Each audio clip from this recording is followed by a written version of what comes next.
Hi hello friends, welcome to my YouTube channel. ಟಿವಿಗೂ ಮೊದಲೇ ನಮ್ಮ ಚಾನಲ್ ಅಲ್ಲಿ ಸೀರಿಯಲ್ಸ್ ಗಳನ್ನ ನೋಡಬಹುದು. ಇವತ್ತು ಶ್ರಾವಣಿ ಸುಬ್ರಹ್ಮಣ್ಯ ಸೀರಿಯಲ್ ಅಲ್ಲಿ ಏನಾಗುತ್ತೆ ಅಂತ ನೋಡೋಣ ಬನ್ನಿ. ಅದಕ್ಕೂ ಮುಂಚೆ ನಮ್ಮ ಚಾನಲ್ ಯಾರೆಲ್ಲ ಸಬ್ಸ್ಕ್ರೈಬ್ ಮಾಡಿಲ್ಲ ದಯವಿಟ್ಟು ಸಬ್ಸ್ಕ್ರೈಬ್ ಮಾಡಿ. ಹಾಗೆ ನಮ್ಮೆಲ್ಲ ಹೊಸ ವಿಡಿಯೋ ನೋಟಿಫಿಕೇಶನ್ ಗಾಗಿ ಬೆಲ್ ಐಕಾನ್ ಕ್ಲಿಕ್ ಮಾಡಿ. ಇವತ್ತಿನ ಎಪಿಸೋಡ್ ಅಲ್ಲಿ MLA ಶ್ರಾವಣಿ ಅವರ ಅಜ್ಜಿ ಹತ್ರ, ಅಮ್ಮವರೇ ದಯವಿಟ್ಟು ಕೋಪ ಮಾಡ್ಕೋಬೇಡಿ, ನೀವು ಕೋಪ ಮಾಡ್ಕೊಂಡ್ರೆ ಊರ್ ಜನ ಎಲ್ಲ ರೊಚ್ಚಿಗೆ ಬಿಡ್ತಾರೆ, ಅವ್ರು ಸಮಾಧಾನ ಮಾಡೋಕ್ಕಾಗುತ್ತಾ ಅಂತ ಕೇಳ್ತೇನೆ. ಅದಕ್ಕೆ SP, ಅಮ್ಮವ್ರೆ ಒಂದೇ ಒಂದು ಅವಕಾಶ ಮಾಡ್ಕೊಡಿ, ನಾವು ಇನ್ವೆಸ್ಟಿಗೇಷನ್ ಶುರು ಮಾಡ್ತೀವಿ, ಅವ್ರು ಎಷ್ಟೇ ದೊಡ್ಡವರಾಗಿರ್ಲಿ ನಿಮ್ ಮುಂದೆ ತಂದು ನಿಲ್ಲಿಸ್ತೀವಿ ಅಂತ ಹೇಳ್ತಾನೆ. ಪದ್ದು, ಅಮ್ಮವ್ರೆ ಹುಡುಗಿ ಹೇಗೋ ಟ್ರೀಟ್ಮೆಂಟ್ ಆಗ್ತಿದೆ, ಹುಡುಗಿಗೂ ಗುಣ ಆಗ್ತಾಳೆ ಅನ್ನೋ ನಂಬಿಕೆ ಇದೆ, ನೀವು ಸಮಾಧಾನ ಮಾಡ್ಕೊಳ್ಳಿ ಅಂತಾನೆ. ಅದಕ್ಕೆ ಅಜ್ಜಿ, ನಿಮ್ಗೆ ಒಂದೇ ಒಂದಿನ ಕಾಲಾವಕಾಶ ಕೊಡ್ತಾ ಇದ್ದೀನಿ, ನನ್ಗೆ ನಾಳೆ ಇಷ್ಟೊತ್ತಿಗೆ ಎಲ್ಲಾ ಗೊತ್ತಾಗ್ಬೇಕು, ಇಲ್ಲ ಅಂದ್ರೆ ನಿಮ್ಗಿಂತ ಮೇಲವ್ರ ಜೊತೆ ನಾನು ಮಾತಾಡ್ಬೇಕಾಗುತ್ತೆ ಅಂತ ಹೇಳಿ ಹೋಗ್ತಾಳೆ. ಆಮೇಲೆ ಪದ್ದು, ಅಮ್ಮನವರು ಕೋಪ ಮಾಡ್ಕೊಂಡಿರೋದು ಇದೇನು ಮೊದ್ಲೇನಲ್ಲ, ಅವರು ಕೋಪ ಮಾಡ್ಕೊಂಡಿದ್ದಾರೆ ಅಂದ್ರೆ ತಪ್ಪು ಮಾಡಿದವ್ರಿಗೆ ಶಿಕ್ಷೆ ಕಾದಿದೆ ಅನ್ನೋದು ಊರವ್ರಿಗೆಲ್ಲರಿಗೂ ಗೊತ್ತಿರೋ ವಿಷಯ, ತಪ್ಪು ಮಾಡಿದವರು ನರಕ ನೋಡ್ತಾರೆ ಅನ್ನೋದು ಸುಳ್ಳಲ್ಲ ಅಂತ ಹೇಳ್ತಾನೆ. ಇದಕ್ಕೆ SP, ಹೌದು ಪದ್ಮನಾಭ ಅವರೇ, ನಾನು ಕೇಳಿದೀನಿ, ಅಮ್ಮವರು ಹೇಳ್ದಾಗೆ ಕೊಲೆ ಮಾಡೋಕ್ ಪ್ರಯತ್ನ ಪಟ್ಟವರು ಊರಲ್ಲಿರೋರಲ್ಲ, ಉತ್ಸವಕ್ಕೆ ನೋಡಕ್ ಬಂದವರೇ ಯಾರೋ ಪ್ರಯತ್ನ ಪಟ್ಟಿದ್ದಾರೆ. ಮಿನಿಸ್ಟರ್ ಬಗ್ಗೆ, ಈ ಊರಿನ ಬಗ್ಗೆ, ಮಿನಿಸ್ಟರ್ ಓಡಾಟದ ಬಗ್ಗೆ ತಿಳ್ಕೊಂಡಿರೋರು ಮಾಡಿರೋ ಕೆಲಸ ಇದು ಅಂತ ಹೇಳ್ತಾರೆ. ಇಷ್ಟೆಲ್ಲ ತಿಳ್ಕೊಂಡಿರೋರು ಒಳಗಡೆ ಇರೋರೇ ಆಗಿರ್ತಾರೆ ಅಂತ SP ಹೇಳ್ತಾನೆ. MLA, SP ಸಾಹೇಬ್ರೆ, ನೋಡಿದ್ರ ಅಮ್ಮವರು ಕೋಪ ಹೇಗೆ ಅಂತ, ಮೊದ್ಲು ಅದೇನಂತ ತನಿಖೆ ಮಾಡಿ, ಇಲ್ಲ ಅಂದ್ರೆ ನಿಮ್ ಕಾಕಿನೂ ಉಳಿಯೋದಿಲ್ಲ, ನನ್ ಕಾದಿನೂ ಉಳಿಯಲ್ಲ ಅಂತ ಹೇಳಿ ಹೋಗ್ತಾರೆ.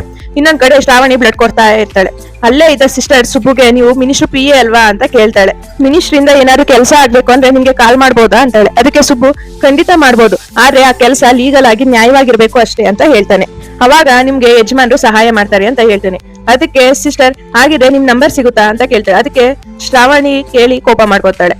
ಆಮೇಲೆ ಶ್ರಾವಣಿ ಕೋಪ ಮಾಡ್ಕೊಂಡು ಇರೋದನ್ನ ನೋಡಿ ಸುಬ್ಬು, ನನ್ ಸಿಮ್ಮು ಕೆಟ್ಟೋಗಿದೆ, ಬೇಕಿದ್ರೆ ಪ್ರಶಾಂತ್ ಅಂತ ಇದ್ದಾರೆ, ಅವ್ರ ನಂಬರ್ ಕೊಡ್ತೀನಿ ಅಂತ ಹೇಳಿ ನಂಬರ್ ಕೊಡ್ತಾನೆ. ಇನ್ನೊಂದ್ ಕಡೆ ಮ್ಯಾಡಿ ಅವರಮ್ಮ ಮ್ಯಾಡಿಗೆ ಕಾಲ್ ಮಾಡಿ, ಮ್ಯಾಡಿ ನನ್ ತಲೆ ಎಲ್ಲ ಕೆಟ್ಟೋಗ್ತಿದೆ ಅಂದಾಗ, ಮ್ಯಾಡಿ, ಯೋಚನೆ ಮಾಡ್ಬೇಡ ಮಾಮ್, ಇಷ್ಟಕ್ಕೆಲ್ಲ ತಲೆ ಕೆಡ್ಸ್ಕೊಂಡ್ರೆ ಮುಂದಿನ ಕೆಲಸ ಮಾಡಕ್ ಆಗಲ್ಲ ಅಂತಾನೆ.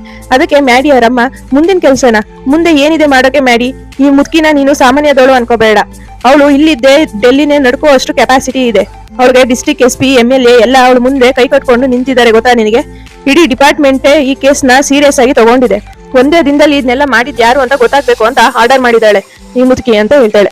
ಏನ್ ಮಾಡ್ಬೇಕೋ ಗೊತ್ತಾಗ್ತಿಲ್ಲ, ನಾವು ಏನಾದ್ರು ಸಿಗಾಕೊಂಡ್ರೆ ಅಂದಾಗ ಮ್ಯಾಡಿ, ಅದ್ ಹೇಗ್ ಸಿಗಾಕೋತೀವಿ, ನಾವು ಯಾವ್ದೇ ಕಾರಣಕ್ಕೂ ಸಿಗಾಕೊಳ್ಳೋದಿಲ್ಲ, ನಾವ್ ಯಾವ್ದೇ ಕ್ಲೂ ಬಿಟ್ಟಿಲ್ವಲ್ಲ ಅಂತಾನೆ. ಅದಕ್ಕೆ ಅವರಮ್ಮ, ಒಂದೇ ಒಂದ್ ಚಿಕ್ಕ ಕ್ಲೂ ಸಿಕ್ಕಿದ್ರು ನಮ್ ಹುಡಿಕೊಂಡ್ ಬರ್ತಾರೆ ಅಂತಾಳೆ. ಅದಕ್ಕೆ ಮ್ಯಾಡಿ ಕಾನ್ಫಿಡೆಂಟ್ ಆಗಿ ಹೇಳ್ತಾ ಇದೀನಿ, ಯಾವ್ದೇ ಕ್ಲೂನು ಬಿಟ್ಟಿಲ್ಲ ಅಂತ ಹೇಳ್ತಾನೆ. ಆಮೇಲೆ ಸಿಕ್ಕಾಕೊಂಡ್ರು ದುಡ್ಡಿದ್ಯಲ್ಲ, ದುಡ್ಡು ಕೊಟ್ರೆ ಎಲ್ಲ ಮುಚ್ಚಾಕ್ತಾರೆ ಅಂತಾನೆ. ಅದಕ್ಕೆ ಅವರಮ್ಮ ಬೈದು, ಯಾವ್ದು ಕ್ಲೂ ಇರಬಾರ್ದು ಅಂತಾಳೆ. ಅದಕ್ಕೆ ಮ್ಯಾಡಿ, ಯಾವ್ದೇ ಕ್ಲೂ ಇಲ್ಲ, ನೀನ್ ಯೋಚನೆ ಮಾಡ್ಬೇಡ ಅಂತ ಹೇಳಿ ಕಾಲ್ ಕಟ್ ಮಾಡ್ತಾನೆ. ಇನ್ನೊಂದ್ ಕಡೆ ಸಾವಿತ್ರಿ ತಾತ ಸಾವಿತ್ರಿ ಹುಡುಕಿ ಬಂದು ಹಾಸ್ಪಿಟಲ್ಗೆ ಅಳ್ತಾ ಓಡ್ ಬರ್ತಾನೆ. ಆಗ ನರ್ಸಯ್ಯ, ವೀರು, ಇವರೇ ನೋಡ ಹುಡುಗಿ ತಾತ ಅಂತ ಹೇಳ್ತಾರೆ. ಅದಕ್ಕೆ ವೀರೇಂದ್ರ, ನಿಮ್ ಮೊಮ್ಮಗಳು ನನ್ಗೆ ಋಣ ಹೊರಿಸ್ಬಿಟ್ಟಿದ್ದಾಳೆ, ನಿಮ್ಗೆ ಮೊಮ್ಮಗಳು ಅಷ್ಟೇ, ನನ್ಗೆ ನನ್ ಪ್ರಾಣ ಕಾಪಾಡಿದ್ದ ದೇವತೆ ಅಂತ ಹೋಗ್ಲುತ್ತಾನೆ. ಅದಕ್ಕೆ ಅವ್ರ ತಾತ, ಇಷ್ಟಕ್ಕೂ ಅವಳು ನಿಮ್ ಜೀವನ ಉಳಿಸಿಲ್ಲ ಬುದ್ಧಿ, ನೀವು ಅವಳಿಗೆ ಜೀವನ ಕೊಟ್ಟು ಅವಳ ಮುಖಾಂತರ ನೀವು ಜೀವ ಉಳಿಸ್ಕೊಂಡಿದ್ದೀರಾ ಅಂತ ಹೇಳ್ತಾನೆ. ಬುದ್ಧಿ, ನೀವು ನಾಮಪತ್ರ ಸಲ್ಲಿಸಕ್ಕೆ ಕೊನೆ ದಿನ ಆಗಿತ್ತು, ನೀವು ಅವತ್ತು ನಾಮಪತ್ರ ಸಲ್ಲಿಸಕ್ಕೆ ಹೋಗ್ತಾ ಇದ್ರಿ, ಜನವೋ ಜನ, ಜಾತ್ರೆ ತರ ಜನ ಸೇರಿತು.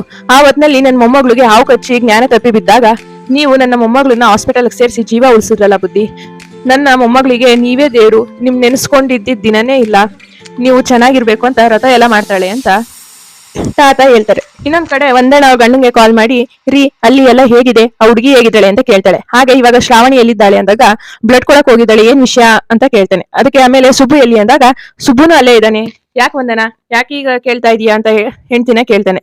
ಅದಕ್ಕೆ ವಂದನ, ರೀ ಶ್ರಾವಣಿ ಬಗ್ಗೆ ಸ್ವಲ್ಪ ಗಮನ ಇರ್ಲಿ, ಮೊದ್ಲೇ ಇಲ್ಲಿ ಏನೇನೋ ಆಗ್ತಾ ಇದೆ, ನನ್ಗೂ ಭಯ ಆಗ್ತಿದೆ, ಇದ್ರು ಎಲ್ಲಾದ್ರೂ ಮಧ್ಯ ಶ್ರಾವಣಿ ವಿಷಯ ಏನು ಅಂತ ನಿಮ್ಗೆ ಎಲ್ಲ ಹೇಳಿದೀನಿ, ಅಕಸ್ಮಾತ್ ಅವಳ ವಿಷಯದಲ್ಲಿ ಏನಾದ್ರೂ ಹೆಚ್ಚು ಕಡಿಮೆ ಆಯ್ತು ಅಂದ್ರೆ ಈ ಊರೆಲ್ಲ ಅಲ್ಲೋಲ ಕಲ್ಲೋಲ ಆಗುತ್ತೆ ಅಂತ ಹೇಳ್ತಾಳೆ.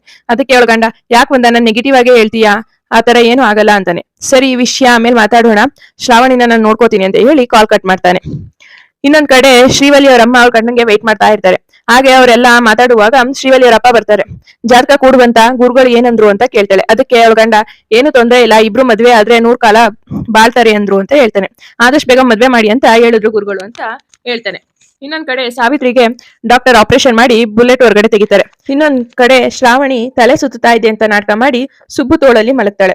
ಸುಬ್ಬು ನೀನ್ ಎಲ್ಲೂ ಹೋಗ್ಬೇಡ, ನೀನ್ ನನ್ ಜೊತೆಲೇ ಇರ್ಬೇಕು ಅಂತಾಳೆ. ಅದಕ್ಕೆ ಸುಬ್ಬು ನಿಮ್ ಜೊತೆನೇ ಇರ್ತೀನಿ ಮೇಡಮ್, ಇವಾಗ ಎಳ್ನೀರ್ ತಗೋ ಬರ್ತೀನಿ, ನಿಮ್ಗೆ ಬ್ಲಡ್ ಕೊಟ್ಟಿ ಸುಸ್ತಾಗಿದೆ ಅಂತ ಹೇಳಿ ಹೋಗ್ತಾನೆ. ಸುಬ್ಬು ನೆನ್ಕೊಂಡು ಶ್ರಾವಣಿ ನಗ್ತಾ, ದಡ್ಡ ದಡ್ಡ ಸುಬ್ಬು ನೀನು, ನಿಂಗೆ ಏನು ಅರ್ಥ ಆಗಲ್ಲ ಅಂತ ಅನ್ಕೋತಾಳೆ. ಇಲ್ಲಿಗೆ ಇವತ್ತಿನ ಎಪಿಸೋಡ್ ಮುಗಿಯುತ್ತೆ. ನೆಕ್ಸ್ಟ್ ವಿಡಿಯೋದಲ್ಲಿ ಮತ್ತೆ ಸಿಗೋಣ. Take care, bye, see you.